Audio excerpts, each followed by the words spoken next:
Our meeting is called to order. Pambirine ZANU-PF. Amen. Pambirine kubatana. Amen. Pambirine kugwarira musangano. Amen. Pambirine kugwarira musangano. Amen. Pasine mandu. Pasinadzo. Pambirine ZANU-PF. Amen. Pambirine kupambana. Amen. Asingavatengesi. Amen. Thank you.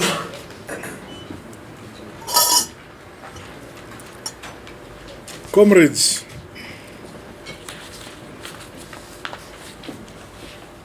on the 20th of November 2025, our nation lost a spiritual giant in the apostolic movement of our country. Baba Mutumwa Bishop Paul Maja, who was the leader of the African Apostolic Church. His works within the Christian faith dates back to the pre-independence period and positively impacted our struggle against colonialism. Befittingly, therefore, we conferred the late Mutumwa Archbishop Maja the status of national hero.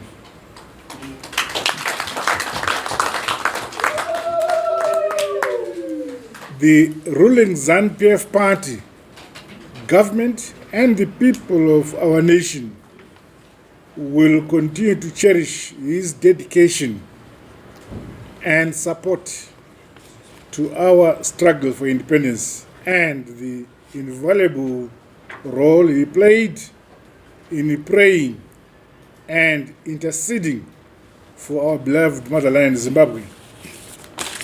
I now invite us to rise as we observe a minute of silence in his memory.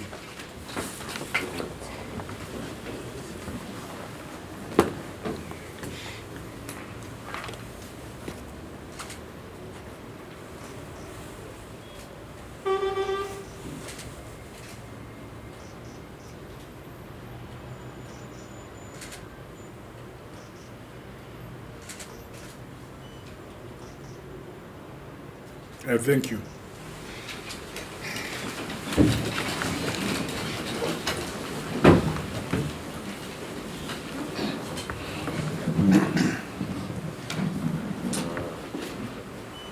May his soul continue to rest in eternal peace.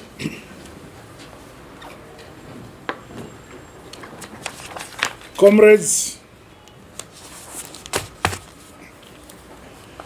I welcome you all to this 389th ordinary session of our Politibro, which is our last meeting this year.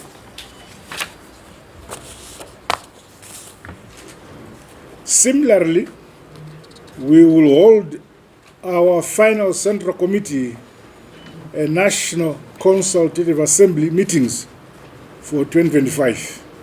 Tomorrow, the 4th December, and Friday, the 5th of December, respectively. These series of meetings are in fulfillment of our obligations as outlined in our party constitution. As the curtain comes down on 2025, we have much to celebrate from the viewpoint of both the party and our ZANU-PF-led government. Our unity saw us prevail over many challenges encountered during the course of the year. We also rose to the occasion and maximized on the many opportunities within our own jurisdiction as well as others beyond our borders. together as one people from all the four corners of our country in our diversity. We achieved unprecedented milestones across every facet of our economy and society. We have every reason to stand tall and confident of being masters of our destiny and independent as sovereign people.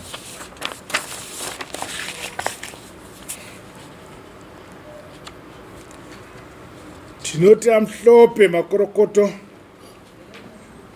kunengo zomsangano wedu ZANU-PF weZimbabwe. The last quarter of the year culminated in the successful completion of the National Development Strategy 1 and the launch of NDS 2.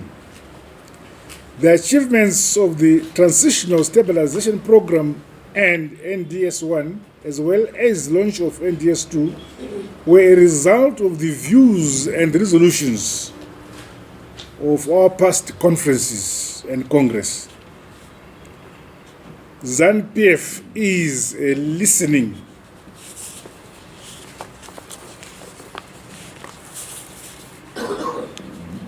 ZANU-PF has a listening government. On the party side, we held a watershed 22nd National People's Conference, whose outcome and resolutions consolidated the strength and unity of our party. The conference further concretized our people-centered development path towards Vision 2030. More critical in this respect was the fact that the 2026 national budget announced last week was sensitive to the party's conference resolutions. This is commendable. Well done. Well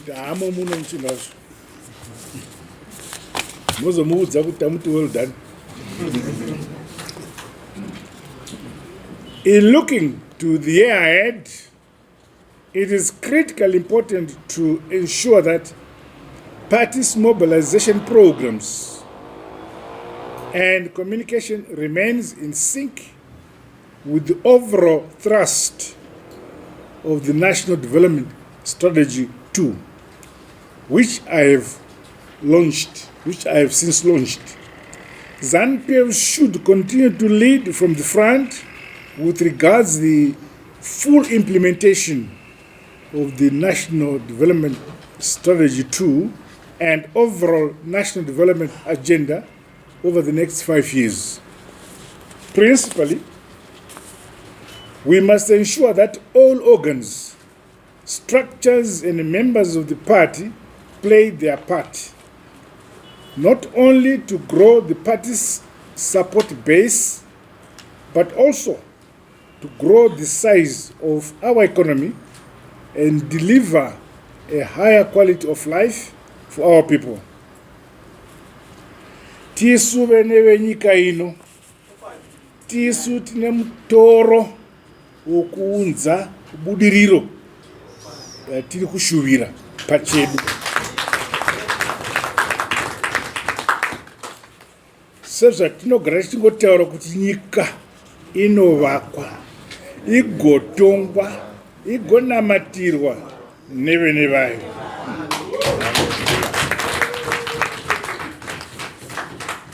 Ilizwe lakiwa, livuswe, likulekelwe navanikazi valo.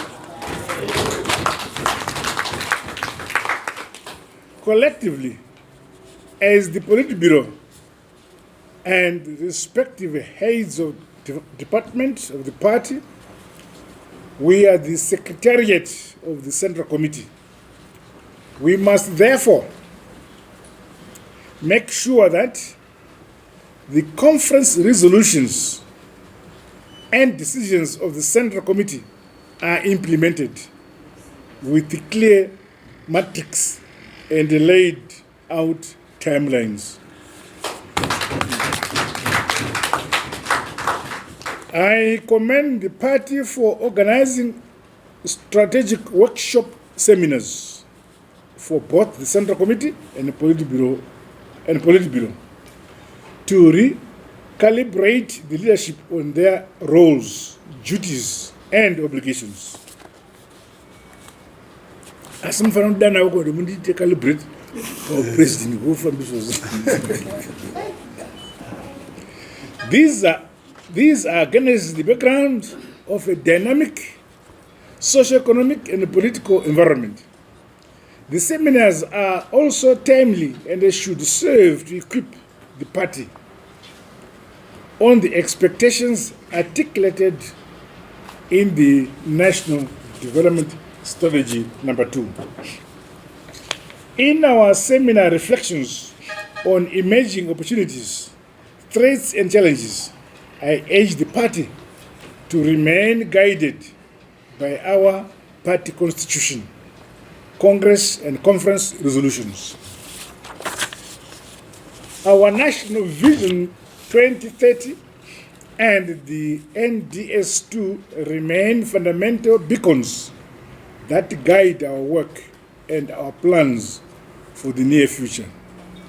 Equally important is the need for ZANU-PF to face head-on contemporary issues such as the impact of ICTs as well as artificial intelligence, among other trends on our body politic and national governance systems. We must be proactive and prepared to adapt our party in line with these developments. Our national realities, rich liberation ethos, and the people-centered character of our colossal revolutionary party should not be neglected. Additionally, the supremacy of our party must be embedded in all decisions we make, including our programs and projects. We are a constitutional party anchored on discipline, unity, and adherence to procedures. We, the current leadership of the party, must carry on the weight of our party, which we have inherited for those who created it. Going forward, let us make the requisite sacrifices and sustain the momentum to fulfill our sacred duty to transform Zimbabwe into an empowered, a modern, and industrialized, and a prosperous upper middle income society. The duty is ours.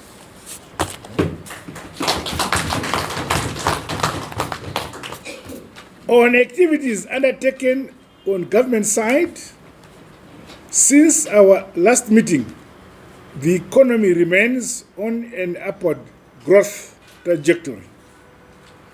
And indicators are that we will end the year on a sound economic footing.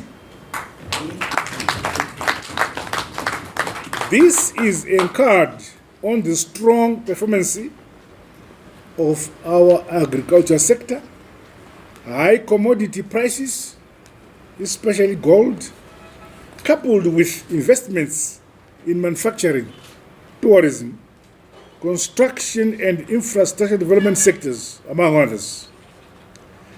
The remittances by our citizens in the diaspora continue to positively impact our country's current account as well as our balance of payment.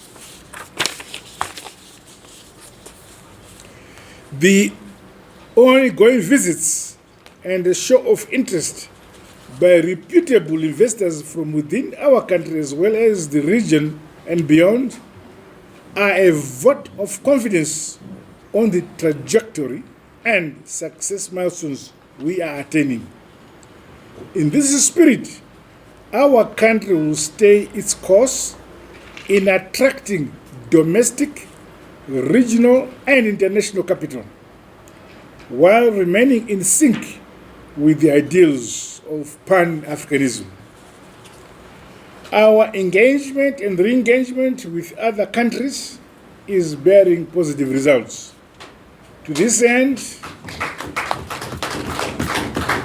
the binational commissions are enabling our country to combine its strengths with other jurisdictions for win-win benefits. Under the auspices of the binational commission frameworks, successful meetings were held between Zimbabwe and Zambia, as well as Zimbabwe and Mozambique. The outcome of our respective cooperation will see concrete programs and joint investments with our neighbors as we deepen bilateral relations as well as the regional integration agenda to help lift many of our people out of poverty into prosperity. My dear comrades, it is pleasing that our party structures throughout the provinces remain accountable to the grassroots membership base. Musangano unofanirwa kusimba kumasel villages. I commend the party leadership at various levels for reporting back to our political structures with regards to the outcomes and the resolutions of the 22nd National People's Conference. We should continue to ensure that no one and no place is left behind. ZANU-PF is a party that remains ready to welcome and accommodate the people of our great motherland, Zimbabwe. We should continue to accommodate new members in our party.